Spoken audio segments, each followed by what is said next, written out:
So for this first problem here, we're just starting by practicing some of these absolute value graphs like we were seeing yesterday.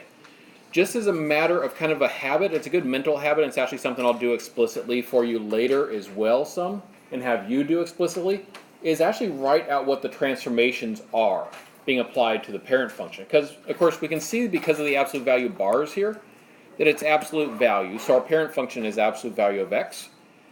And so I'm going to take my absolute value of x, and I'm going to first apply the 2. The 2 is a vertical stretch by a factor of 2.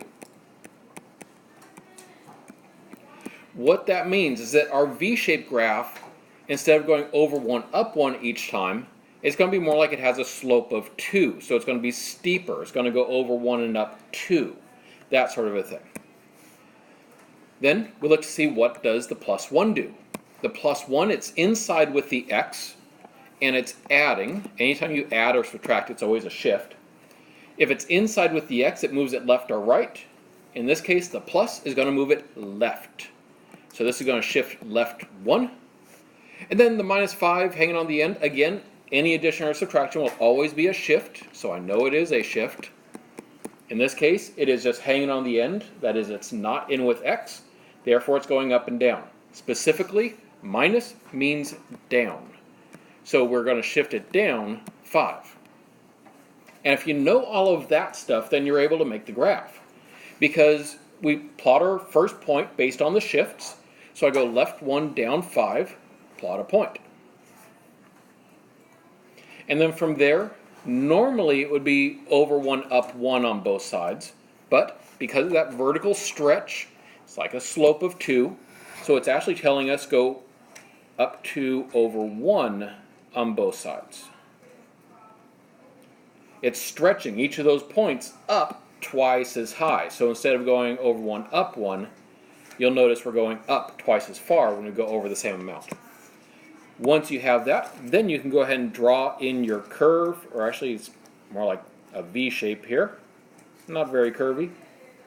And yes, using a straight edge on this will help. I unfortunately can't use a straight edge on the iPad, but do the best you can with what you got.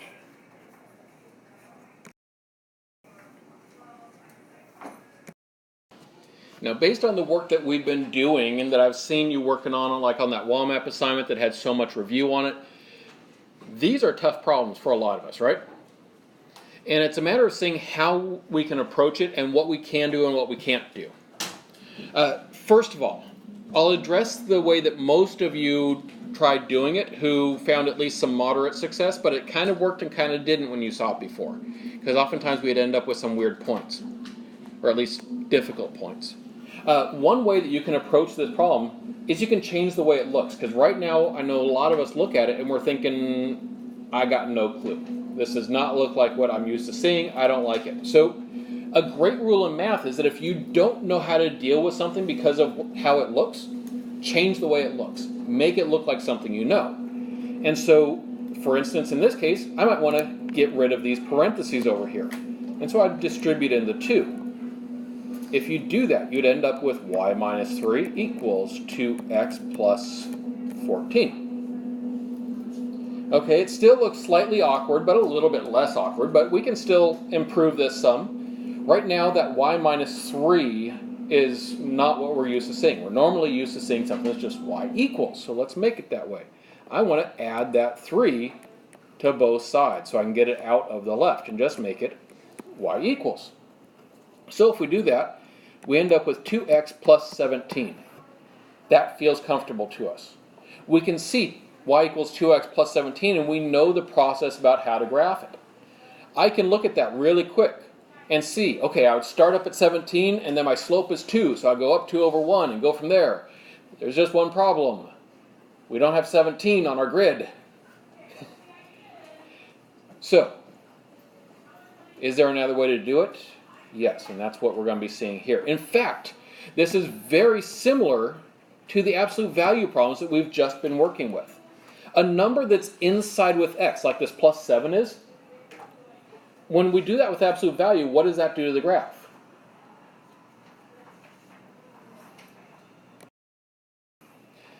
when it's absolute value, it moves it left or right. And in this case, it's going to do the same thing. It's going to move it left or right. And just like that x plus 7 would with absolute value, it would move it to the left. It's going to do the same thing here. Our graph has actually moved left 7. Now the minus 3, it's a little bit more awkward in this case, because normally, if we had some other number, it'd be sitting out here. Well, I guess technically speaking, you could add 3 to both sides and make it look more like this. If you did that, what would the 3 do? It'd move it, yeah. Which way? Up. Because it's outside of the x. It's not trapped inside the x with the parentheses like the other one. It's hanging on the end, and that always goes up and down. And so I don't really want to have to move that over every single time I see this particular form, though. And so then I'm going to look at this 3 over here, and I know that it goes up and down. And in this case, it goes up. Okay, we can take a small little rabbit trail, small little discussion on the side over here. Many of you have probably been wondering, like when we've done the absolute value, why is it that plus goes left? Why is that backwards from the way we would think it would be, but the y wasn't? Why was it that plus went up? Well, it's actually because we had moved this number over here. Technically speaking, I would be first applying that number to the y like this. And there you'll notice it's opposite just like it is with the x. So if it's over with the letter, so if it's with the y, it's opposite from the way you think it is. Just like if it's with the x, it's opposite from the way you would think it would be. Okay, now back to seeing how do we actually use this to make the graph? Well, our graph has been shifted left 7 and up 3, so I'm going to put a point at that point. In other words, I'm putting a point at -7, 3. I now know that point is on the graph. Now, that point is on the graph, and the 2 here, it's still our slope. Remember when I solved it down here, the 2 is the slope? Notice that doesn't change through this process. Whatever's multiplied, that's our slope. And so we can use our slope like we normally would. And in case you're a little rusty on your slope, here's the one quick refresher you're going to get. Slope is rise over run. And if our slope here is 2, I write it as a fraction.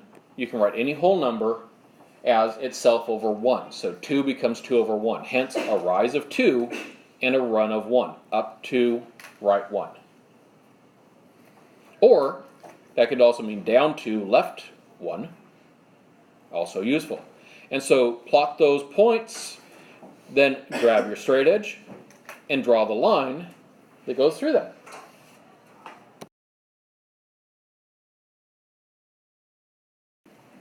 All right, now, one last little piece off of this one. Do you remember what we call this form that we turned it into but we couldn't graph because it was too big? Remember what we call that form?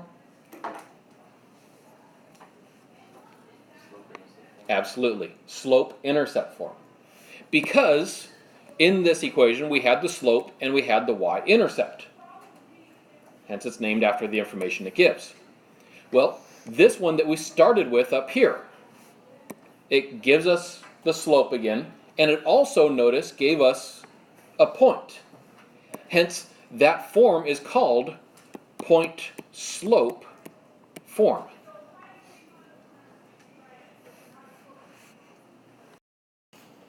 All right, so now, as a way to make sure you got the idea down of point-slope form, I'd like you please to go ahead and graph this equation.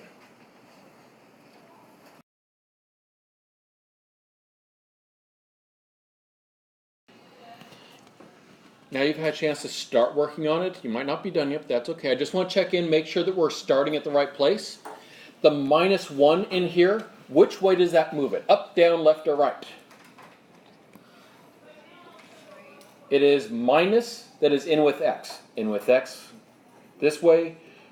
Minus means right. Yep. So that -1 is going to move it right 1. And the +5 over here, it is with y. So, is that going to move it up, down, left, or right? It's with y, therefore it's up or down. Now this is the tricky part. It's actually over on the y side of the equation. And since it's with y there, it's backwards from the way you think it should be. So plus is actually going to be down. Now you know that you're starting at the right point. You can finish making the graph from there if you haven't yet.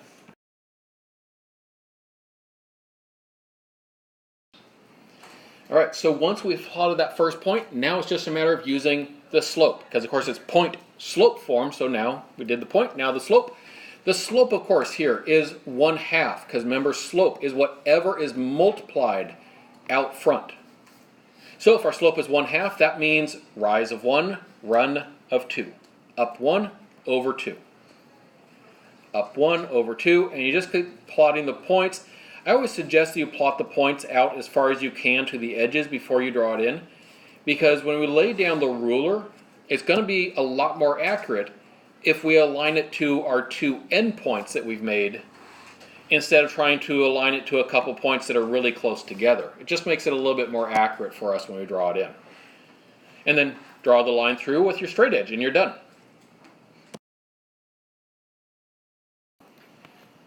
So I've had you working with the newer form. Yes, you still have to have mastery over the old form. So please graph this one now.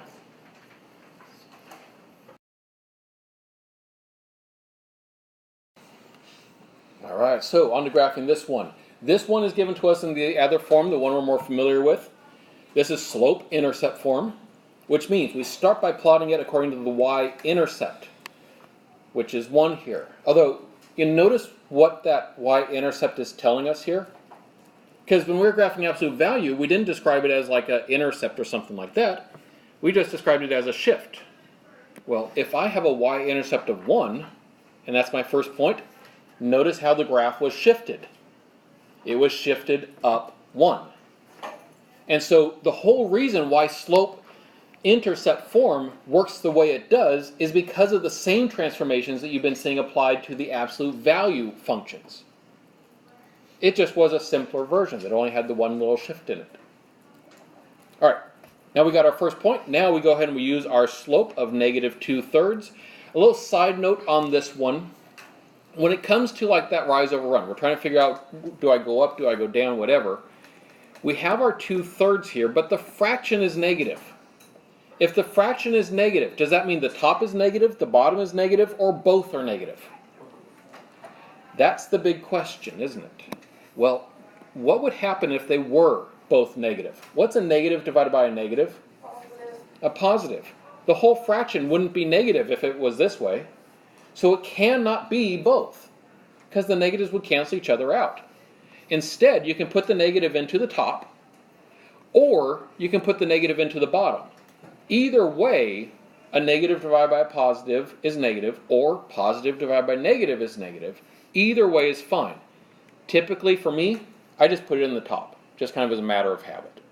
And so that's the way I tend to look at it, which is why, from my first point, I go down 2, but still to the right 3. And of course, just keep following that same pattern to fill in as many points as you can, because that's going to make you as accurate as you can. And then once you've plotted those points, break out your straight edge, draw the line that goes through them. All right, so we've talked about two major forms of lines, one very familiar probably, one probably less so. This is good stuff to put into our notes to remind us of the formality about how these work. So please take a moment, write this into your math notes.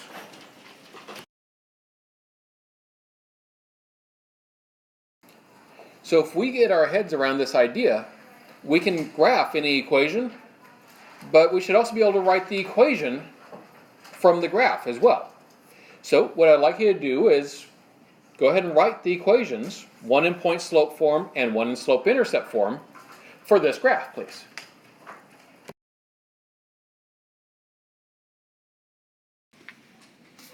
All right, now as you start working through this, you're starting with the point slope form. So what you need for a point slope form is you need to know what a point is, and you need to know what the slope is. And if you have that, you can write the equation. So which point do you need to use? You have lots of options, actually. You can choose any of the points that are on this line. Technically, there's an infinite number, but we don't really want to have to deal with all the little decimals and all that. So the primary candidates are actually the ones that are going to be at the nice pretty whole numbers out here. And so I would pick any of these points, and you can pick the one that you like the most, whichever one's calling out to you, but pick one of those points. And also by identifying those points, it's probably going to be easier to identify the slope as well.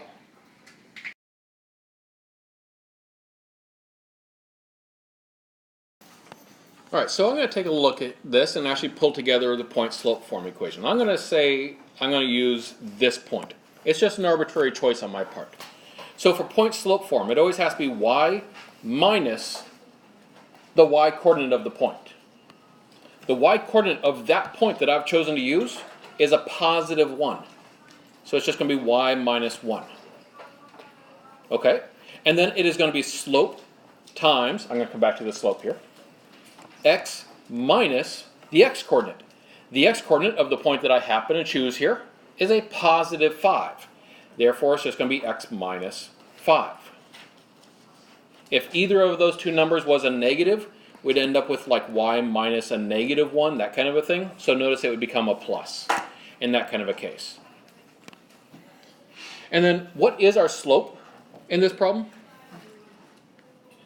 And you can look between any 2 points. You'll notice that we are going up 3 and over 1. So yes, it is 3. So I put a 3 out front of it. Now, is this the only possible answer you came up with for the point-slope form? Definitely not. You could have chosen any number of these points. So for instance, if you had chosen that one instead, then it would be y minus a negative 2, so that would turn into y plus 2, equals the same slope. Slope doesn't change there. X minus the x-coordinate, which is 4 there. So you could have ended up with that. Any of those would work. And of course, there's many others as well. All right, now for slope-intercept form, we know that our final answer here is going to be y equals the slope. We already know that. Same as it was before. It's still 3. So y equals 3x plus b, the y-intercept. Well, the y-intercept's a little bit trickier to see here, right? Because we can't just look at the graph and see the y-intercept. So instead, well, we could always calculate it. Because if you have this equation, or any of the equations that we could have written for point-slope form, you can take that equation and rewrite it into slope-intercept form. So let's see how we would do that. It goes really quick. It's just the same kind of algebra as we did on one of the earlier problems. So I'm going to take the first one I wrote, just because I need one of them, and it's an arbitrary choice because any of them will work. I'm going to distribute in that 3. So that becomes 3x minus 15 in this case. And then I'm going to add the 1 to both sides. So we end up with y equals 3x minus 14. All right, and there's our slope-intercept form. And no matter which equation you use from up here with the point-slope form, you're going to get the same thing. Every single one of them will give the same slope-intercept form. So notice, there's a multitude of point-slope forms for every single line. There's lots of different ways you can write that. But there's only one way that slope-intercept form will be.